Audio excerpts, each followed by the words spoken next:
Namastê. Nós estamos vendo atualmente, todo esse problema dessa mobilização mundial por causa do coronavírus.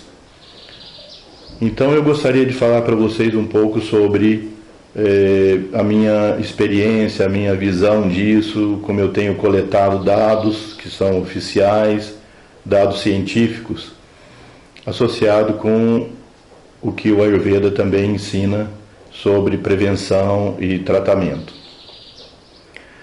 Então, eu diria para vocês assim, eu tenho visto duas posições bastante antagônicas, como costuma acontecer, diante dessa pandemia generalizada. Nós vemos, de um lado, um susto muito grande, uma preocupação extrema e um medo, exagerado, e, por outro lado, pessoas dizendo que isso não tem o menor sentido, que isso é uma criação da mídia ou criação da indústria, sempre pensando em alguma forma de algum complô geral, ou de ganho financeiro, ou de ganho em outro setor. Nenhuma das duas posições elas devem ser seguidas hoje em dia. De fato, esse vírus que surgiu na China e se espalhou pelo mundo, nós temos hoje mais de 95% dos casos aconteceram no hemisfério norte. Mas tem acontecido também o processo de aumentar muito aqui no hemisfério sul, principalmente inicialmente pelas pessoas que vieram do hemisfério norte, mas que já tem se propagado em nossos países internamente, não é?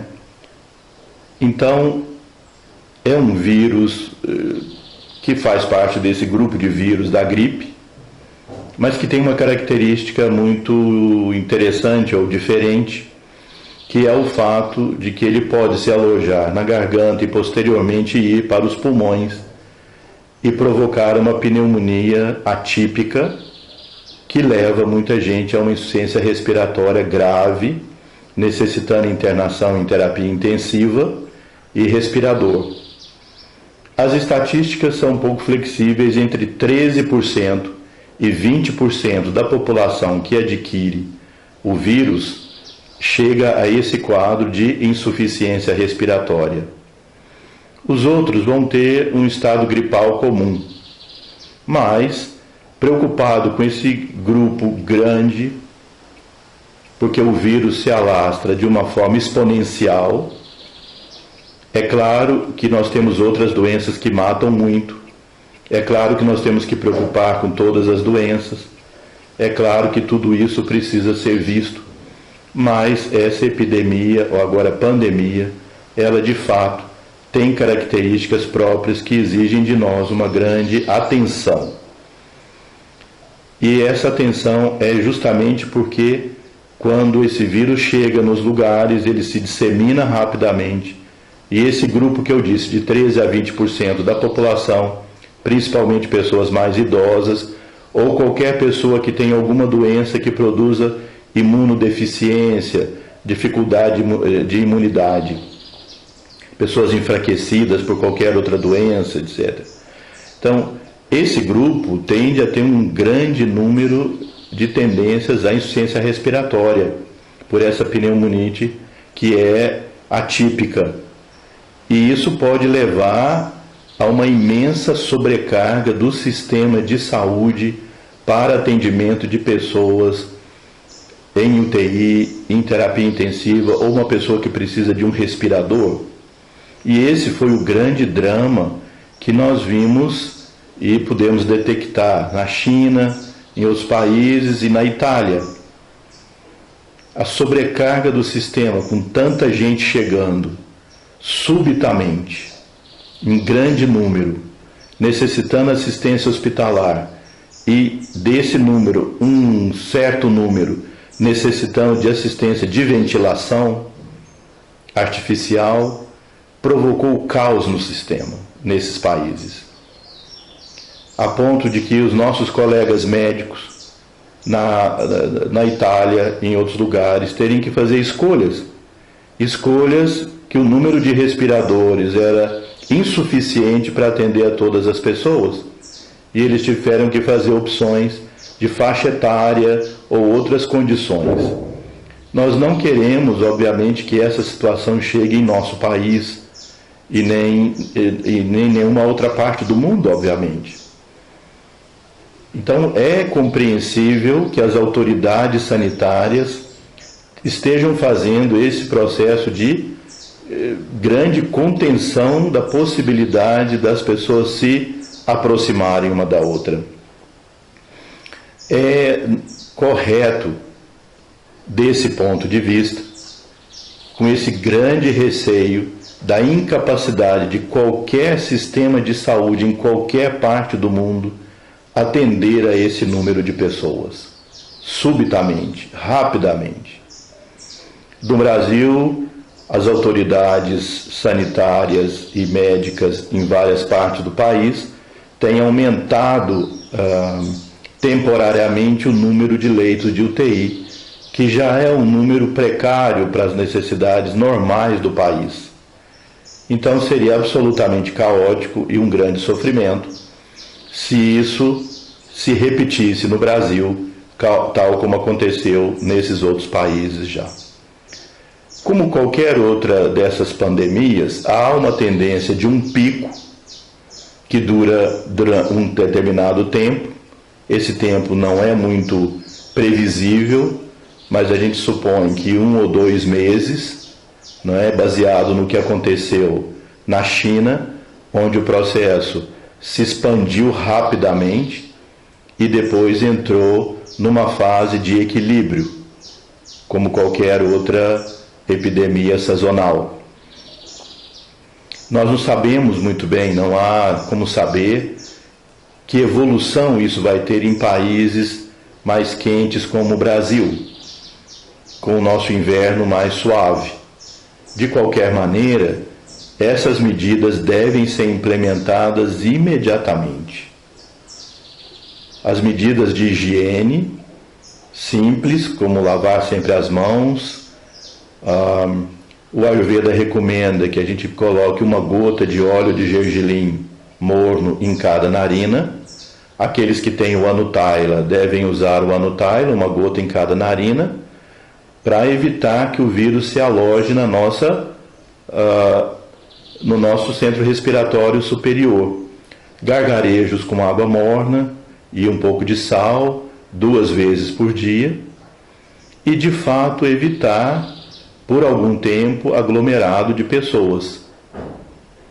Não há maior indicação do uso de máscaras faciais, máscaras respiratórias, principalmente para quem não tem nenhum sintoma. As pessoas portadoras de qualquer problema respiratório, gripes, mesmo a gripe comum, devem utilizar para não transmitirem isso. Mas uma pessoa saudável não tem maior necessidade de usar. O uso do álcool gel é também recomendado, sem grandes desesperos ou maiores tensões, mas o principal mesmo é essa higiene pessoal rigorosa e não estar em meios muito cheios de pessoas, que a possibilidade de transmissão é muito maior. A transmissão pela saliva, a transmissão que se faz pela respiração, pelo espirro, pela tosse. Então, realmente, a pessoa que vai espirrar ou tossir deve colaborar com todo mundo, deve colaborar. É muito importante essa preocupação com o coletivo, não é? E se proteger na hora que ela vai espirrar ou tossir.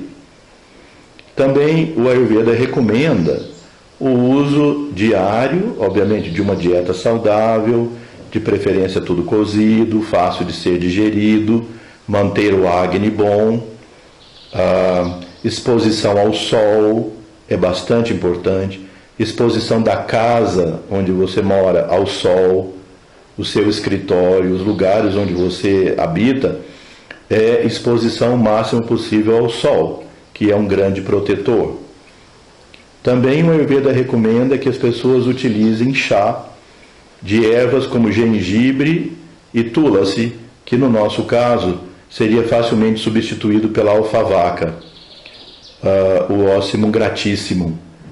Então, chás de gengibre com alfavaca, o uso de ervas que possam estimular a resistência e a imunidade, porque vocês sabem que o Ayurveda sempre deu maior ênfase à imunidade do que ao fator agressor, que no caso é o vírus. Então, aumentar a imunidade com essas ervas que façam esse efeito. No Ayurveda tem algumas fórmulas próprias que o Ministério Ayush na Índia tem distribuído pelo mundo, que utilizem essas fórmulas. Algumas delas nós não temos acesso direto aqui no Brasil, mas basicamente o uso da alfavaca, que tem grande efeito estimulante da imunidade, o uso do gengibre também e da cúrcuma.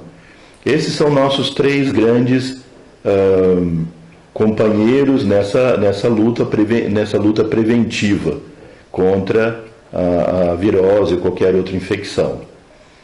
Especificamente nos textos clássicos do Ayurveda, se recomenda o Guduti, a Tinóspora cordifólia, aqueles que tiverem acesso ao uso, não é? E que já tenham qualquer sintoma de imunodeficiência por qualquer doença básica, ou que estejam num estado gripal, algum problema respiratório, podem utilizar. Isso não exclui a necessidade de fazer todos os exames e fazer tudo aquilo que as autoridades sanitárias têm recomendado fazer.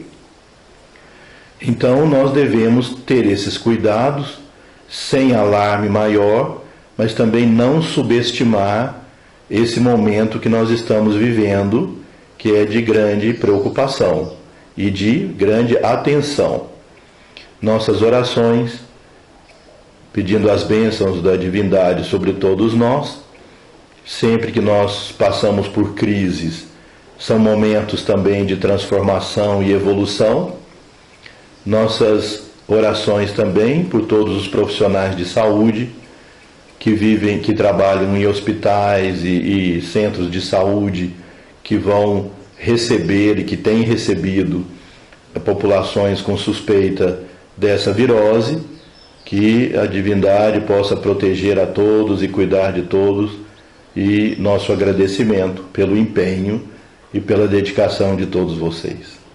Namastê.